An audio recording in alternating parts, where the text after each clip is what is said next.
The night sky over St. Mary's, Alaska, bore witness to a tragedy on September 15, 2024.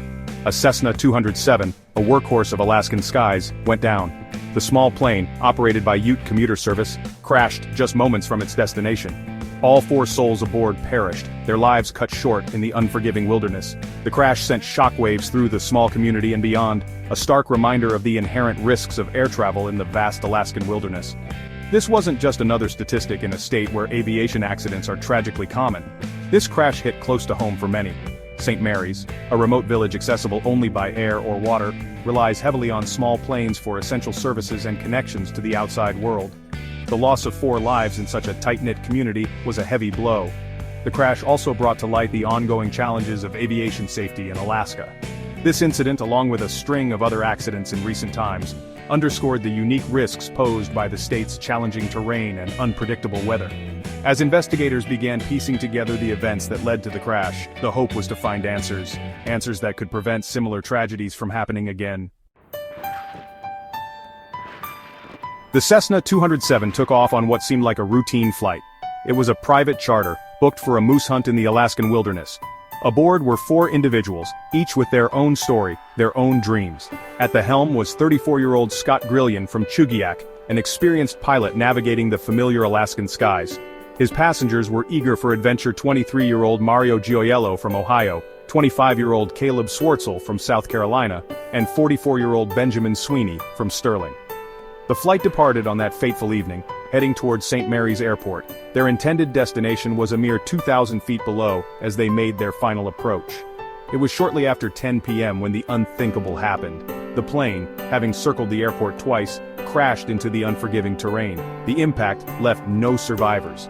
The news of the crash sent shockwaves through the families of the victims. They grappled with the sudden and heartbreaking loss, their lives forever changed by this tragedy. The tight-knit community of St. Mary's also mourned. They grieved for the pilot and passengers who were lost, their absence leaving a void in their small, interconnected world. Alaska, with its untamed beauty, is known for its challenging and unpredictable weather patterns. The vast wilderness, while breathtaking, can quickly transform into a treacherous landscape. This unforgiving nature played a crucial role on that fateful night.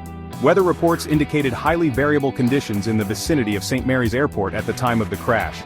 Light rain and mist shrouded the area, and there were reports of possible fog patches.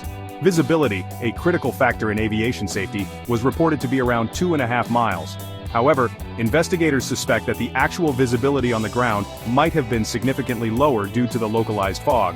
Adding to the complexity, another plane operated by Ute Commuter Service had turned back just 30 minutes prior to the crash, citing dense fog as the reason. This critical piece of information raises questions about the decision-making process leading up to the ill-fated flight. The Cessna 207 was operating under Special Visual Flight Rules, or VFR, at the time of the crash. VFR flights rely heavily on the pilot's ability to see and navigate using visual cues. However, the reduced visibility due to rain, mist, and possible fog would have significantly hampered the pilot's ability to maintain visual contact with the runway. This, coupled with the challenging terrain surrounding the airport, created a hazardous situation where even a small misjudgment could lead to disastrous consequences. The National Transportation Safety Board, or NTSB, the agency responsible for investigating civil aviation accidents, immediately launched a thorough investigation. Their team of experts arrived at the crash site, determined to piece together the events leading up to the tragedy. They meticulously examined the wreckage, reviewed communication records, and analyzed weather data to understand the factors that contributed to the crash. Several key areas emerged as focal points of the investigation. One significant element was the lack of automatic dependent surveillance broadcast, or ADS-B, data from the aircraft. ADS-B is a technology that transmits an aircraft's position, altitude, and speed, providing air traffic control with real-time situational awareness. The absence of this data from the Cessna 207 created a blind spot for authorities, making it difficult to track the aircraft's movements in the crucial moments leading up to the crash. Another area of concern was the reported non-operational runway lights at St. Mary's Airport. Runway lights play a vital role in guiding pilots during takeoff and landing, especially in low-visibility conditions. If the runway lights were indeed inoperable, it would have further exacerbated the already challenging situation faced by the pilot on that fateful night. Investigators also scrutinized the aircraft's authorization status. The Cessna 207, while operated by Ute Commuter Service, was not authorized for charter flights. It was primarily intended for training purposes. The investigation delved into the circumstances surrounding the aircraft's use for a private charter and whether proper protocols were followed.